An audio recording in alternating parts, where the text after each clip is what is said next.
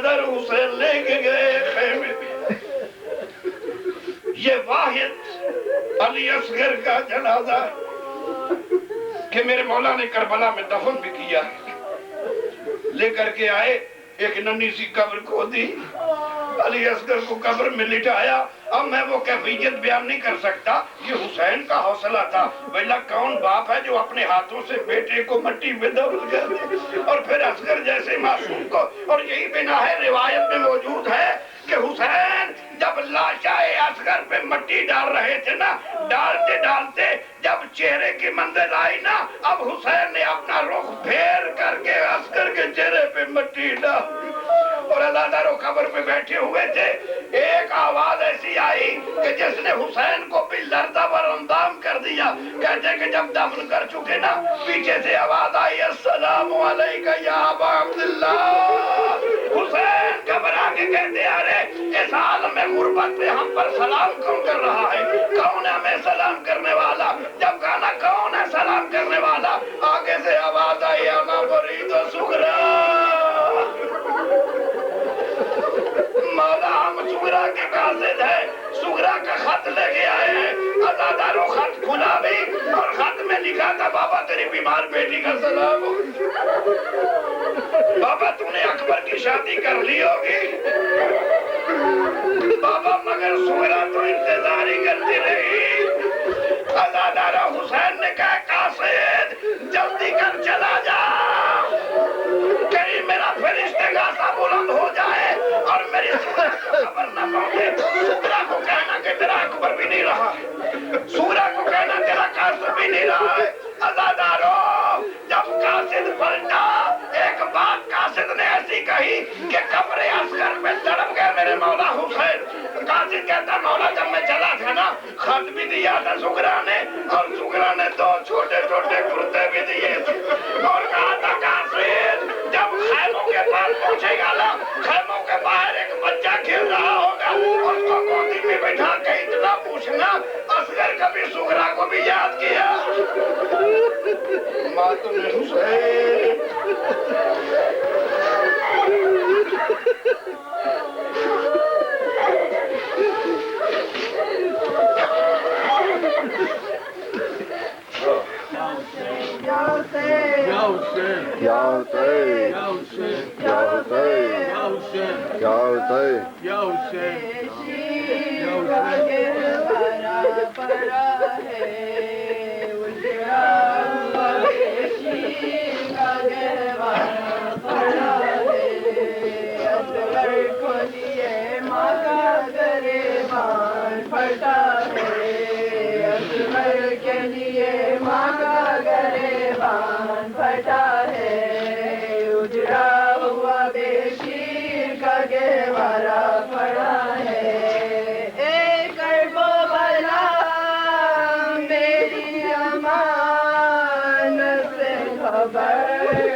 ڈھونڈ رہے ہیں کب سے اصغر, آ جاؤ آ جاؤ,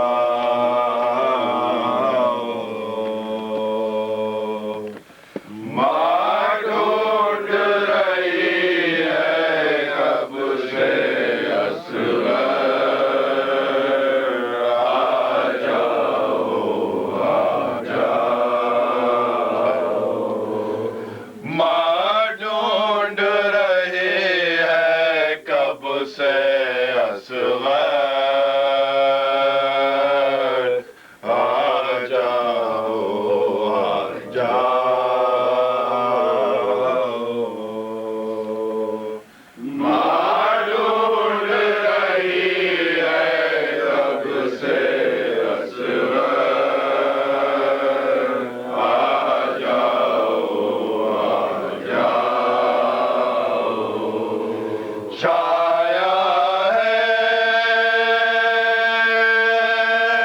ہر سمت اندھیرا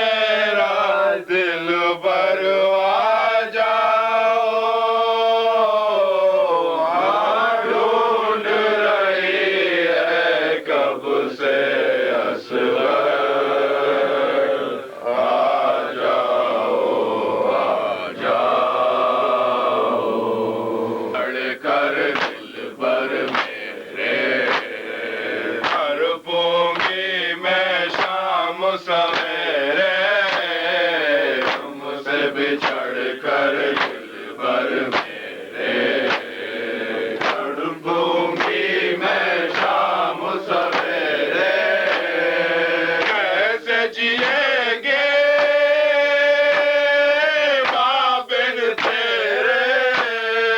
آ جاؤ اصغر آ جاؤ ماں ڈھونڈ رہی ہے کب سے اصغر آ جاؤ بھوکا عالم گھوڑ اندھیرا بھوکا عالم گھوڑ اندھیرا پورے جنگل میں ہے بسیرا بھوکا عالم گھوڑ اندھیرا پورے جنگل میں ہے بسیرا اٹھتا ہے دم خوف سے میرا پہلے ہے ہر سمت ستم گر آ جاؤ ماں ڈھونڈ رہی ہے کب سے اصغر آ جاؤ آ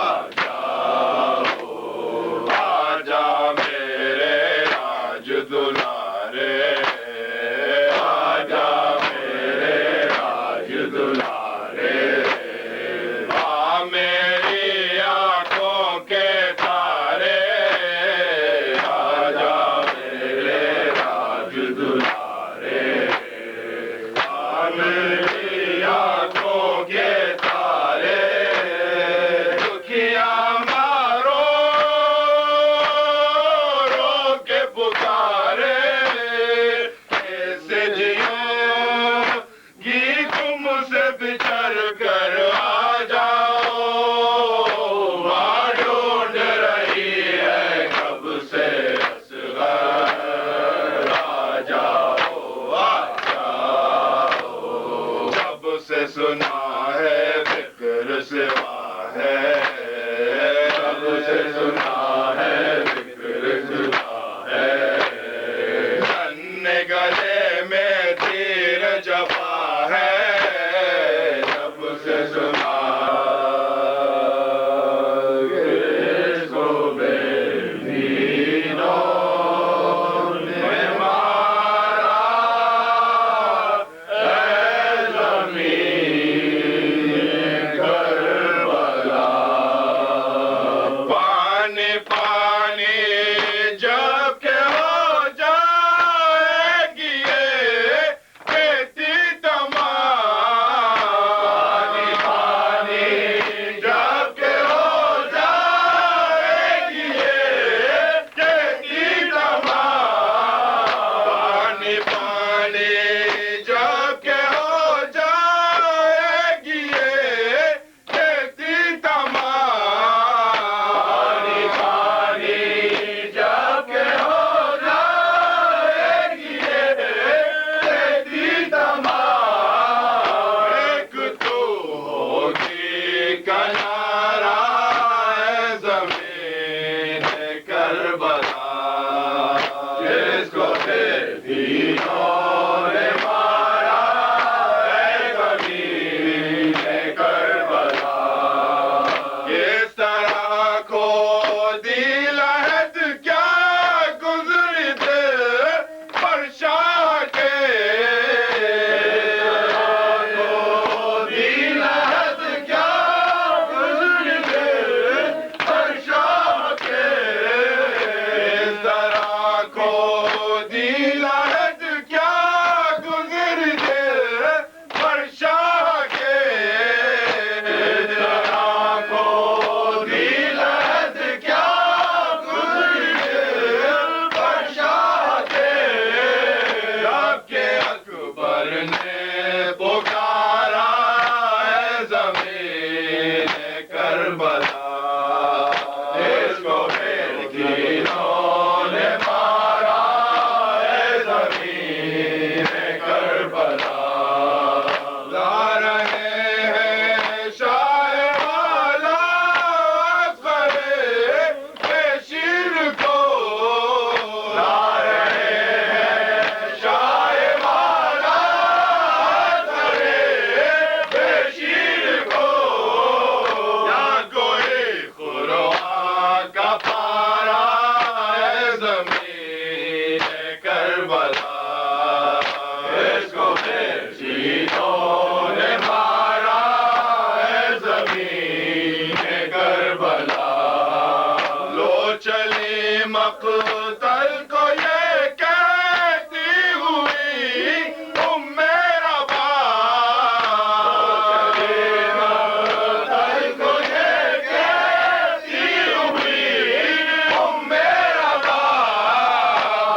پکارا ہے زمین کربلا جس کو دینوں نے مارا ہے زمین کربلا باپ پھیرے میں اٹھاتا ہے جوان بیٹے کی لاش میں اٹھاتا ہے جوان بیٹے کی لاش ذرا بڑھ کر سہارا ہے زمین کربلا اس کو بے دینوں نے مارا ہے زمین کربلا دیکھنا تربت میں اصغر کا ذرا رکھنا خیال تربت میں اصغر کا ذرا رکھنا خیال گھر کا ہے دلارا ہے زمین کربلا اس کو بے دینوں نے مارا ہے زمین کربلا حسین یا حسین یا حسین یا حسین یا حسین یا حسین یا حسین یا حسین یا حسین یا حسین یا حسین یا حسین یا حسین یا حسین یا حسین یا حسین یا حسین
مومنین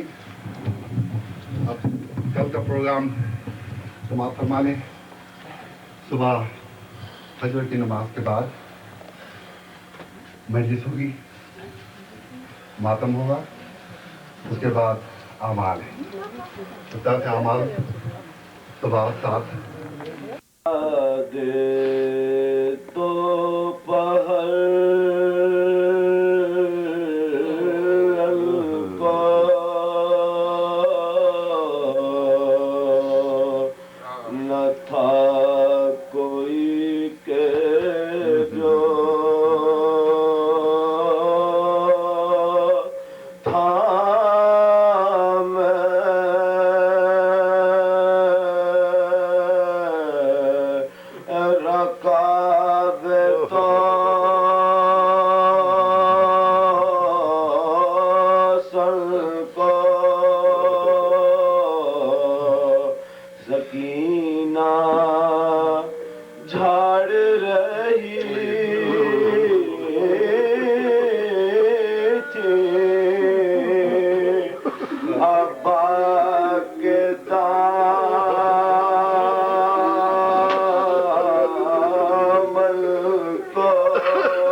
ابا کے دامن کو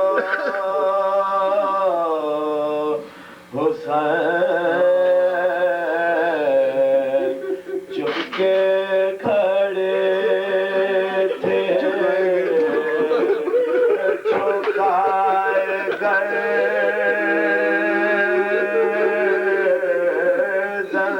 کو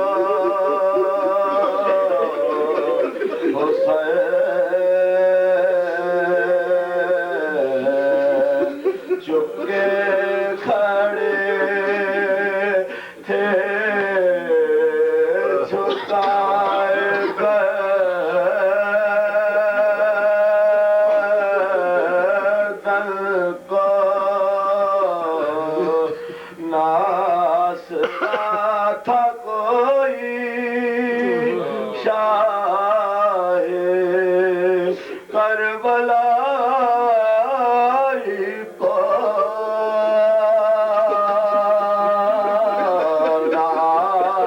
ناسرا تھا کوئی شاہ کربلا کو فقط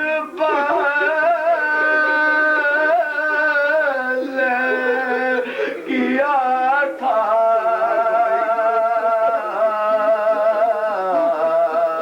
سوار بھائی کو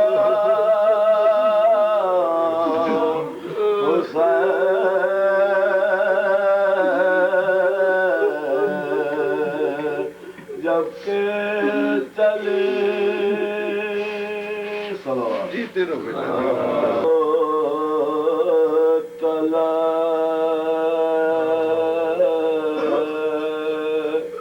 قتل سپاہ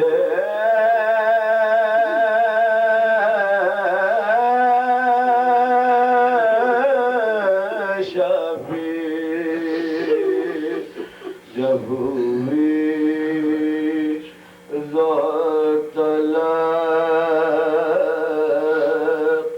قتل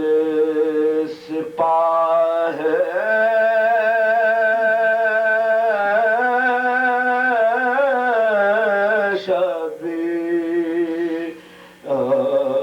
شبیر اصغر نہ رہے نور نگاہ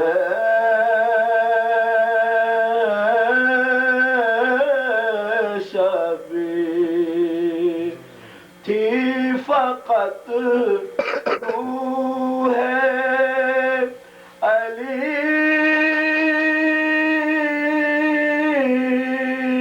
پشت پناہ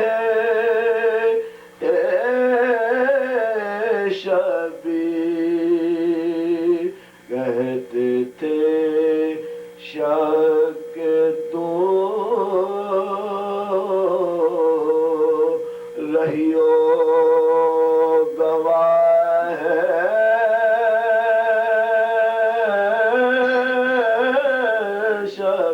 شبیر سر فدا کر کے شریک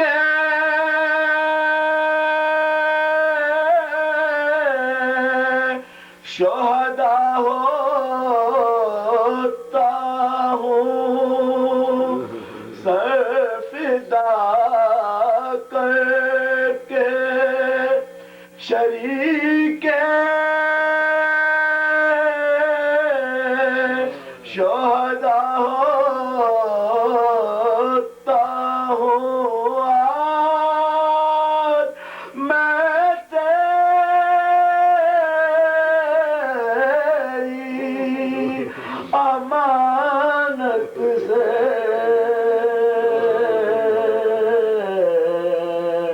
ادا ہو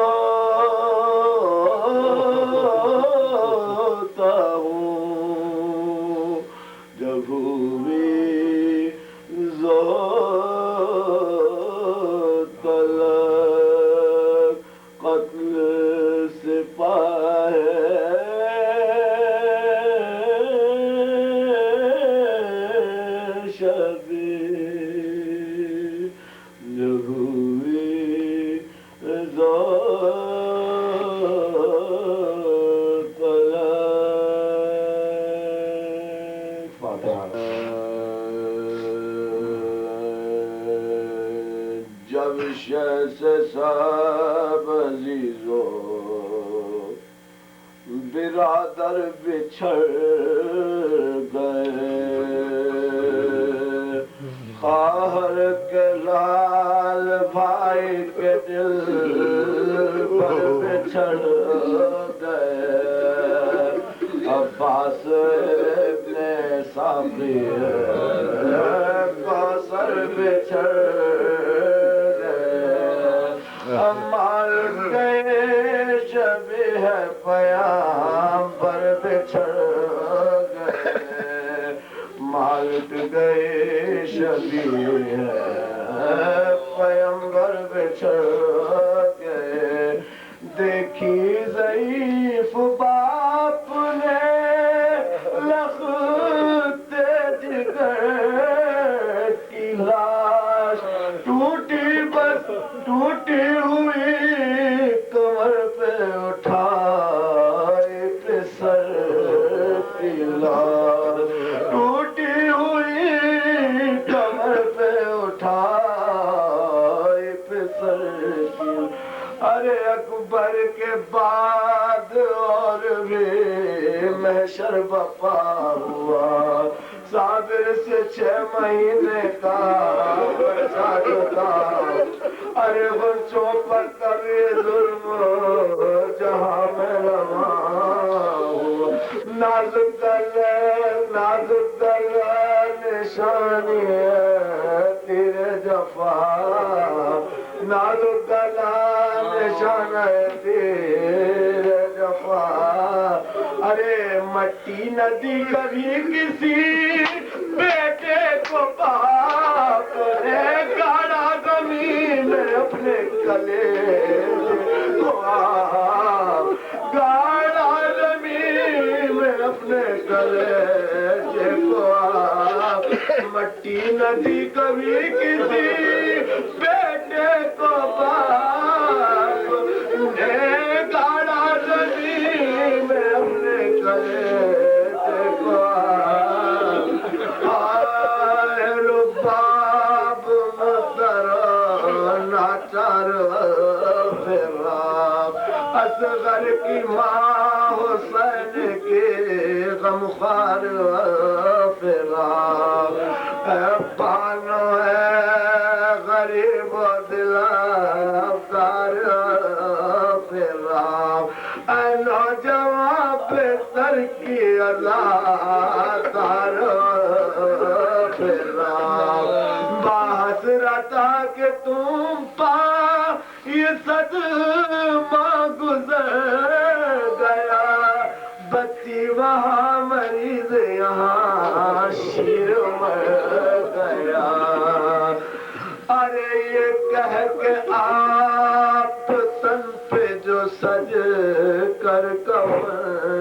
چلے مل پڑ گیا کہ خلق سے پنجتن چلے ارے زینب پکاری ہائے شعب وطن چلے بھیا تمہارے ساتھ یہ بے کس بہن چلے فرمایا تم ہماری یتیموں کو پالیو ہم شیر سے اٹھے ہوئے گھر کو سنبھالیو فرمایا تم ہمارے یتیموں کو پالیو شیر اٹھے ہوئے گھر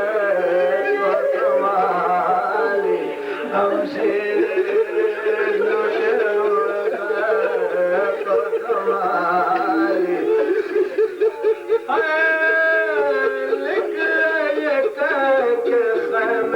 باہر شہر حاضر داستان ارے کوئی رکاب تھاننے والا جو نہ تھا ایک آپ بھر کے رہ گئے مدولوں میں کر رویا فرس ماں میں حجازی کو دیکھ کر سر رکھ دیا قدم پنوازی کو دیکھ کر مقتل کو مڑ کے شاہ پکارے بار بار ارے اکبر رکاب سامنے آ او بدر نثار کیا سو رہے ہو چین سے اے میرے گلزار بے کس کا کوئی دوست نیا ورنہ بے کس کا کوئی دوست نیا ورنہ ارے بے کس کا کوئی دوست نیا ور عباس جلد آؤ برادر نثار ہو تمہارے سب لو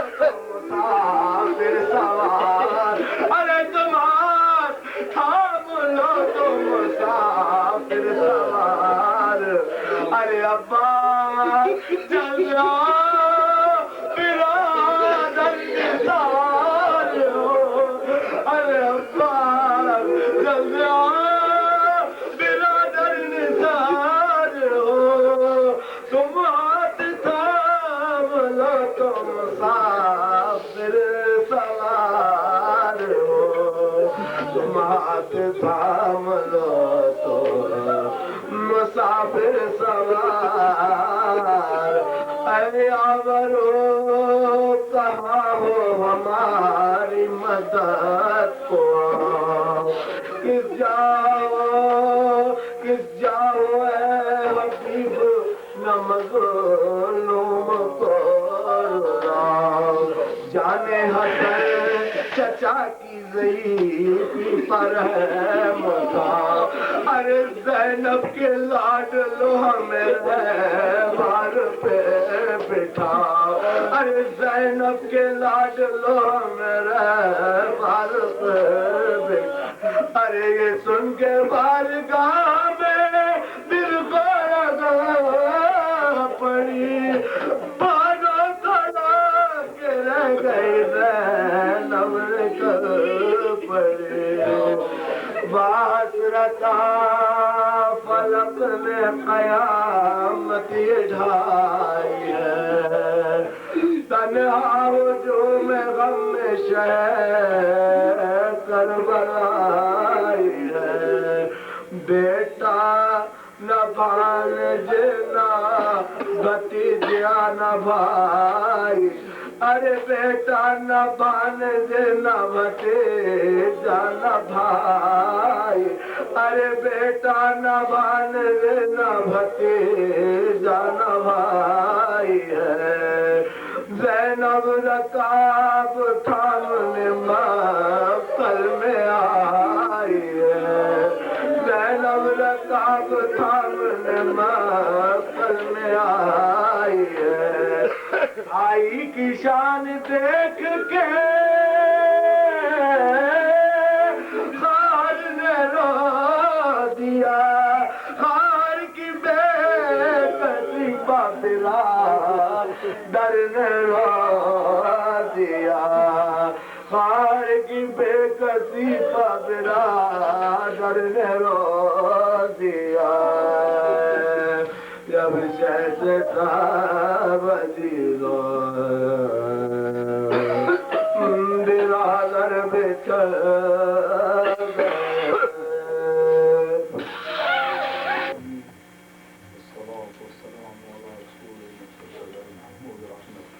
شفيع المسلمين حاطم الأنبياء والمرسلين